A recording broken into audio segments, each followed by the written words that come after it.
Welcome to fabulous chef. So இன்னைக்கு நம்ம வீடியோவில் ஒரு சூப்பர் டேஸ்டியான கோழி பெரட்டல் எப்படி பண்ணுறதுன்னு பார்க்கலாங்க. வெறும் வெள்ளை சாப்பாடு ரசம் வச்சு இந்த கோழி பெரட்டல் பண்ணிங்கன்னா ரொம்பவே சூப்பராக இருக்கும். ஸோ நீங்கள் நம்ம சேனலுக்கு புதுசாக இருந்தால் மறக்காமல் சப்ஸ்கிரைப் பட்டனை கிளிக் பண்ணிக்கோங்க. நம்ம வீடியோஸ் எல்லாமே நீங்கள் ஃபேஸ்புக்லேயும் பார்க்கலாம். நீங்கள் ஃபேஸ்புக்கில் பார்க்குறதா இருந்தால் அந்த ஃபாலோ பட்டனை கிளிக் பண்ணிக்கோங்க. ஓகே, வாங்க இந்த ரெசிபிக்கு தேவையான பொருட்கள் பார்க்கலாம். 4 துண்டு பட்டை எடுத்துக்கோங்க, 10 ஏலக்காய் எடுத்துக்கோங்க, 1 டேபிள் ஸ்பூன் அளவுக்கு சோம்பு எடுத்துக்கோங்க, ஒரு 30 சின்ன வெங்காயத்தை இந்த மாதிரி ரவுண்டாக கட் பண்ணி எடுத்து வச்சுக்கோங்க, 3 பெரிய ஆப்பிள் தக்காளி பழத்தை நல்லா பொடியாக கட் பண்ணி எடுத்து வச்சுக்கோங்க, 3 பச்சை மிளகாயை கீறி வச்சுக்கோங்க, ஒரு கை நிறைய கருவேப்பிலை எடுத்துக்கோங்க, ஒரு பெரிய விரல் அளவுக்கு இஞ்சி சீவி இந்த மாதிரி சின்ன சின்னதாக கட் பண்ணி வச்சுக்கோங்க, 20 பல்லு பூண்டு எடுத்துக்கோங்க, அது நல்லா உரிச்சு இந்த மாதிரி கழுவி தனியாக எடுத்து வச்சுக்கோங்க, 1 டேபிள் ஸ்பூன் அளவுக்கு வரமிளகாய் தூள் எடுத்துக்கோங்க, அது கூடவே ஒரு தேங்காயை இந்த மாதிரி திருவி தனியாக எடுத்து வச்சுக்கோங்க, 1/2 டீஸ்பூன் அளவுக்கு மஞ்சள் தூள் வேணுங்க, 2 பெரிய கிழங்க இந்த மாதிரி தோல் சீவி கட் பண்ணி தண்ணியில் போட்டு எடுத்து வச்சிருங்க. இப்போ தனியாக ஒரு கப்பில் 2 துண்டு பட்டை, ஒரு 4 ஏலக்காய், 1 டீஸ்பூன் சோம்பு, அது கூடவே நம்ம எடுத்து வச்சுக்கிற தேங்காயை தனியாக எடுத்து வச்சுக்கோங்க. இதை தனியாக வறுத்து நம்ம அரைக்கணும். அது பின்னாடி நம்ம வீடியோவில் எப்படி செய்கிறதுன்னு நான் காட்டுறேங்க. ஓகே ஃப்ரெண்ட்ஸ், நம்ம ரெசிபிக்கு தேவையான பொருட்கள் எல்லாமே ரெடியாக இருக்குது.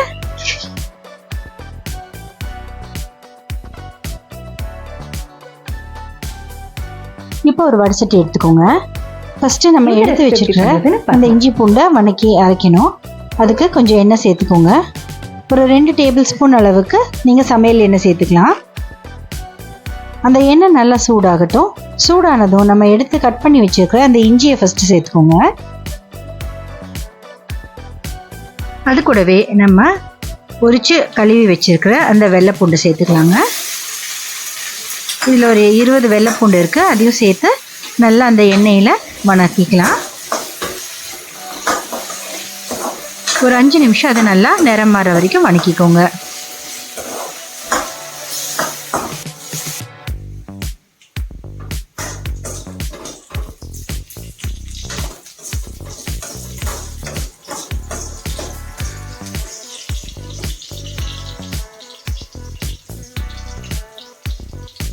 பாருங்க, இப்போ நம்ம இஞ்சி பூண்டெல்லாம் நல்லா வணங்கிட்டு வருது.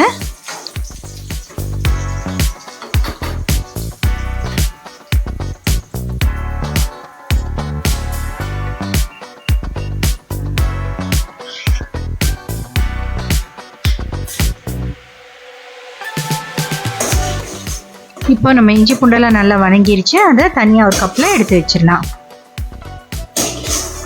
ஒரு 2 நிமிஷம் அந்த இஞ்சி பூண்டெல்லாம் நல்லா ஆறுனதுக்கப்புறமா நம்ம அதை நல்லா அரைச்சி ஒரு பேஸ்ட்டாக தனியாக எடுத்து வச்சுக்கலாங்க.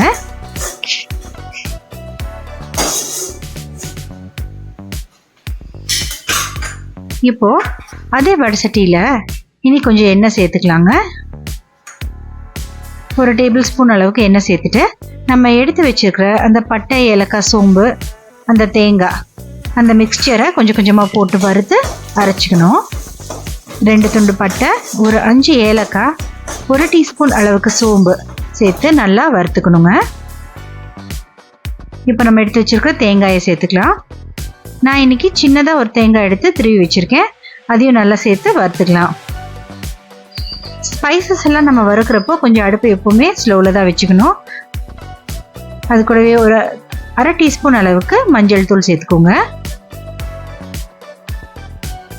நம்ம ரொம்ப ஹையில் வச்சுட்டு வறுத்தோம்னா உங்களுக்கு டக்குன்னு தீஞ்சு போகிறதுக்கு சான்சஸ் இருக்குது. அதனால் எப்போவுமே அடுப்பை ஸ்லோவில் வச்சு பொறுமையாக நல்லா வறுத்து எடுங்க.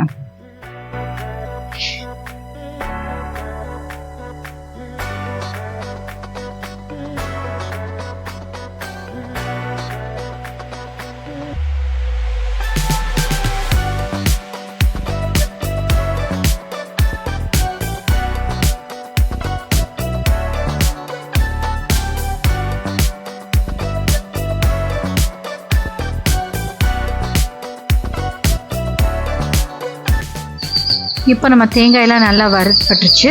இப்போ பாருங்கள், அதை 2 நிமிஷம் ஆற வச்சுருங்க. ஆற வச்சு அதை ஒரு மிக்ஸி ஜாரில் மாற்றி நல்லா நைஸாக இந்த மாதிரி ஒரு பேஸ்ட் மாதிரி அரைச்சி தனியாக எடுத்து வச்சுக்கோங்க. கொஞ்சம் தண்ணி சேர்த்தே அரைச்சிக்கலாம். அரைச்சி இந்த மாதிரி தனியாக எடுத்து வச்சுக்கோங்க.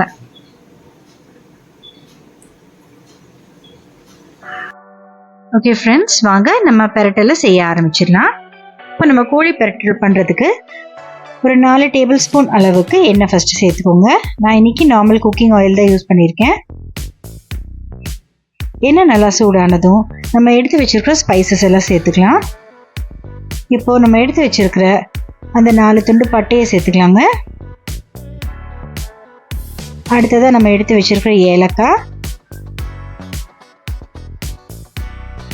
இப்போது ஒரு டேபிள் ஸ்பூன் அளவுக்கு சோம்பு சேர்த்துக்கோங்க.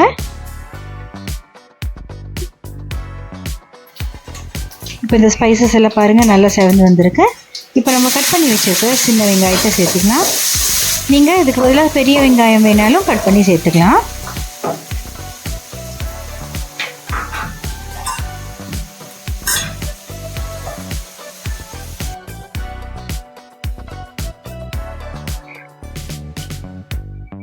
இப்போ நம்ம எடுத்து வச்சுருக்கிற அந்த 3 பச்சை மிளகாயை சேர்த்துக்கலாங்க. அது கூடவே கொஞ்சம் கருவேப்பிலையும் சேர்த்துக்கலாம். இப்போ இது எல்லாத்தையுமே நல்லா வணக்கி விடுங்க. அந்த வெங்காயம் எல்லாம் நல்லா வணங்கி வரட்டும். ஒரு 2 நிமிஷம் நல்லா வணக்கிக்கோங்க. அதுக்குள்ளே நம்ம இஞ்சி பூண்டு வணக்கி வச்சுருக்கிறத நல்லா அரைச்சி ஒரு பேஸ்ட்டாக தனியாக எடுத்து வச்சுக்கலாம்.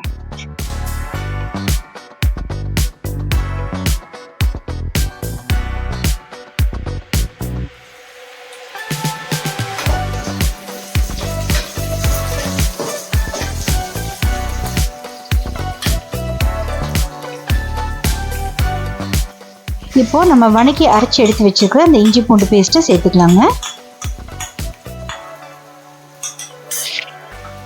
இப்போ இது எல்லாத்தையுமே நல்லா வணக்கிக்கலாங்க.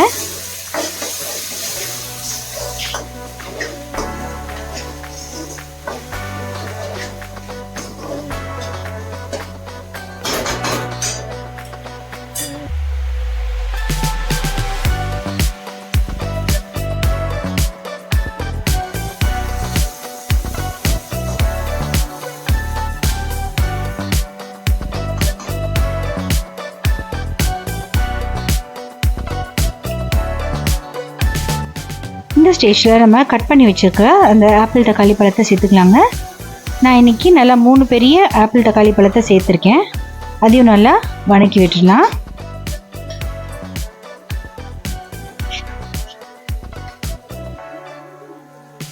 இப்போது அந்த தக்காளியில் 1 டீஸ்பூன் அளவுக்கு உப்புத்தூள் சேர்த்துக்கோங்க. எப்போவுமே நம்ம தக்காளி வணக்கிறப்போ கொஞ்சம் உப்பு சேர்த்துக்கிட்டோம்னா அந்த தக்காளி சீக்கிரமாகவே தண்ணி விடும். அதே சமயம் உங்களுக்கு சீக்கிரமாகவே வணங்கிடும். நான் இன்றைக்கி 2 கிலோ அளவுக்கு கோழி எடுத்திருக்கேங்க. நீங்கள் எவ்வளோ கோழி எடுக்கிறீங்களோ அதுக்கு தகுந்த மாதிரி அந்த இன்க்ரீடியன்ஸை ஆல்ட்ரு பண்ணிக்கோங்க.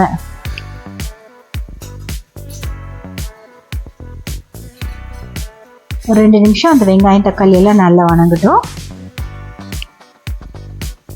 இப்போது 1/4 டீஸ்பூன் அளவுக்கு மஞ்சள் தூள் சேர்த்துக்கோங்க.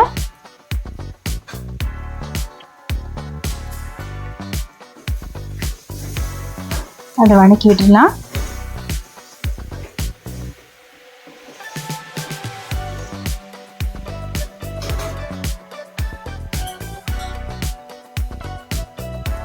அது கூடவே 1 டேபிள் ஸ்பூன் அளவுக்கு வரமிளகாய் தூள் சேர்த்துக்கலாங்க. வெங்காயம் தக்காளி வணக்கிறப்பே நம்ம இந்த மாதிரி வரமிளகாய் தூள் சேர்த்துக்கிட்டோம்னா உங்களுக்கு நல்ல ஒரு கலர் கிடைக்குங்க. அந்த எண்ணெயும் அந்த வரமிளகாய் தூளும் சேர்ந்து நல்லா வணங்கி வரப்போ உங்களுக்கு நல்ல ஒரு ரெட் கலர் கிடைக்கும். வரமிளகாய் தூள் உங்கள் காரத்துக்கு தகுந்த மாதிரி நீங்கள் போட்டுக்கோங்க. கொஞ்சம் எக்ஸ்ட்ரா வேணாலும் போட்டுக்கலாம்.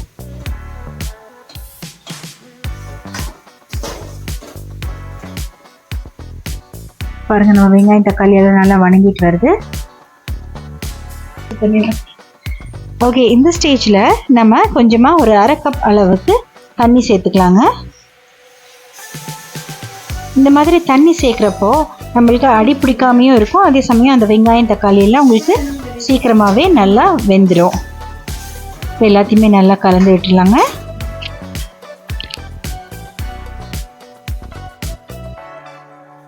கலந்து விட்டுட்டு நம்ம இப்போ அந்த வடை சட்டியை ஒரு தட்டு வச்சு மூடி வச்சிடலாம். மூடி வச்சு ஒரு 5லேருந்து 10 நிமிஷம் நல்லா இந்த வெங்காயம் தக்காளி எல்லாம் நல்லா வேகட்டும்.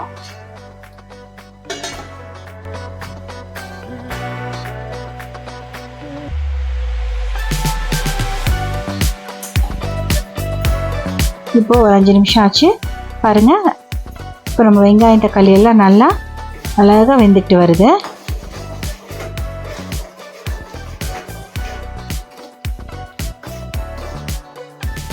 இந்த மாதிரி கொஞ்சமாக தண்ணி சேர்த்து நம்ம இந்த மாதிரி தக்காளியை வேக வைக்கிறப்போ உங்களுக்கு அடி பிடிக்காது. இப்போ நம்ம எடுத்து வச்சிருக்கிற அந்த கிழங்கை சேர்த்துக்கலாங்க.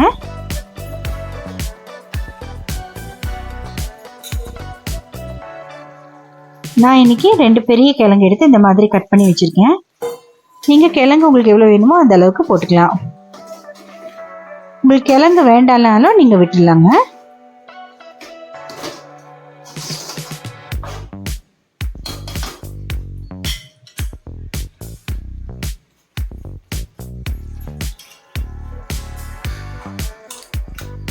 இப்போ நம்ம கழுவி எடுத்து வச்சிருக்கிற அந்த சிக்கனை சேர்த்துக்கலாம்.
இப்போ நம்ம கோழி எல்லாம் சேர்த்தாச்சுங்க. இப்போ அந்த மசாலா கூட நம்ம கோழியை நல்லா மிக்ஸ் பண்ணி கலந்து விட்டுடலாம். நான் இன்னைக்கு 2 கிலோ அளவுக்கு கோழி எடுத்திருக்கேங்க. நீங்கள் உங்கள் குவான்டிட்டிக்கு தகுந்த மாதிரி போட்டுக்கோங்க மசாலா எல்லாமே. இதுக்கு தண்ணி சேர்க்காதீங்க. கொஞ்ச நேரத்தில் பார்த்தீங்கன்னா அந்த கோழியை நல்லா தண்ணி விட்டுரும். அதனால் நல்லா கலந்து விட்டு அடுப்பை மட்டும் ஸ்லோவில் வச்சு அப்படியே வேக விட்டுருங்க.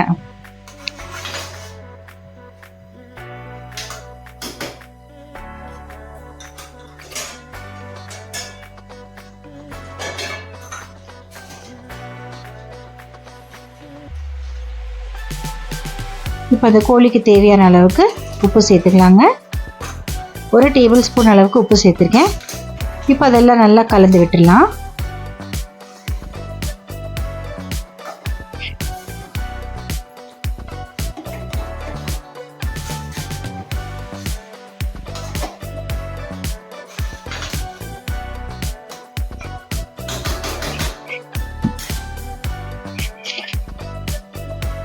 இப்போ நம்ம பேனை ஒரு மூடி போட்டு மூடி வச்சிடலாங்க. அடுப்பை நல்லா ஸ்லோவில் வச்சு அப்படியே வேக விட்டுருங்க. ஒரு 10 நிமிஷம் கழித்து திறந்து பாருங்கள் இந்த கோழி எவ்வளோ அழகாக தண்ணி விட்டுருக்கு. இந்த கோழியிலேருந்து வர தண்ணியிலே பார்த்திங்கன்னா உங்களுக்கு அந்த கோழி நல்லா சாஃப்டாக வெந்துடும். எக்ஸ்ட்ரா தண்ணி விடாதீங்க, ஒரு மாதிரி சலசலன்னு ஆயிடும் டேஸ்ட்டு.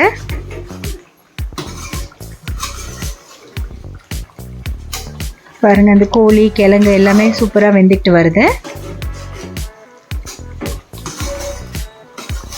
இன்னொரு 10 நிமிஷம் நல்லா வேகட்டும்.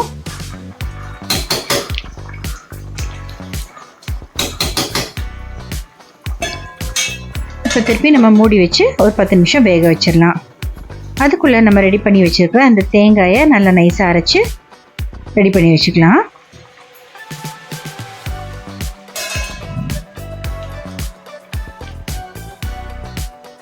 பாருங்க, இப்போ நம்ம கோழியெல்லாம் நல்லா முக்காப்பதம் வெந்துருச்சு.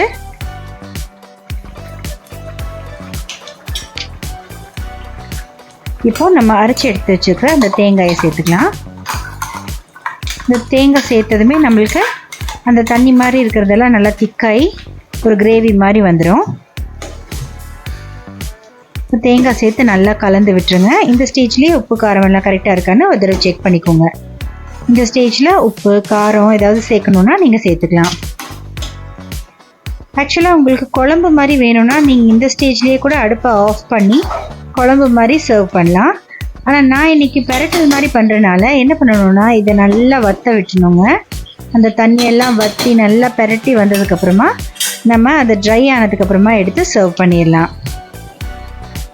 இது குழம்பு மாதிரி இறக்குனாலும் இட்லி தோசைக்கு வெள்ளை சாப்பாட்டுக்கெல்லாம் ரொம்பவே நல்லா இருக்குங்க. இந்த மாதிரி கூட நீங்கள் ஒரு தடவை ட்ரை பண்ணி பாருங்கள். இப்போ நல்லா மூடி வச்சிடலாங்க. இந்த தண்ணி நல்லா வற்றட்டும். பாருங்கள், நம்ம கோழியில் இருந்த தண்ணியெல்லாம் நல்லா வற்றிட்டு வருது. நல்லா ஒரு ட்ரை கன்சிஸ்டன்சி வர வரைக்கும் நம்ம அடுப்பில் வைக்கணும். நீங்கள் அந்த கிரேவி மாதிரி இறக்கிறதா இருந்தால் அது சப்பாத்திக்கு பரோட்டாக்கெல்லாம் கூட ரொம்பவே ஒரு நல்ல காம்பினேஷனாக இருக்கும். பாருங்கள், ட்ரை ஆனதுக்கப்புறமா நம்ம ஒரு 2 டேபிள் ஸ்பூன் அளவுக்கு செக்கில் ஆட்டின நல்ல சுத்தமான தேங்காய் எண்ணெயை சேர்க்கணுங்க. அந்த தேங்காய் எண்ணெயோட ஃப்ளேவரும் அந்த சிக்கனோட டேஸ்ட்டும் வேறு லெவலாக இருக்குங்க. கடைசியாக கொஞ்சம் கருவேப்பிலை தலையை தூவி விட்டுருங்க. தூவி விட்டு ஒரு தடவை நல்லா கலந்து விட்டுடலாம். இந்த கருவேப்பிலைக்கு ஒரு நல்ல ஒரு வாசம் இருக்குங்க. அதனால் அந்த தேங்காய் எண்ணெய் வாசம், கருவேப்பிலையோட வாசம், இந்த சிக்கனோட வாசம் எல்லாம் கலந்து பார்த்தீங்கன்னா ஒரு சூப்பரான சிக்கன் பெரட்டல் ரெடி ஆயிடுச்சுங்க. ஸோ நம்ம அடுப்பை ஆஃப் பண்ணி நல்லா சூடாக சர்வ் பண்ணிடலாம். நீங்களும் கண்டிப்பாக இந்த ரெசிபியை ட்ரை பண்ணி பாருங்கள். ரொம்பவே ஒரு சூப்பரான ரெசிபி.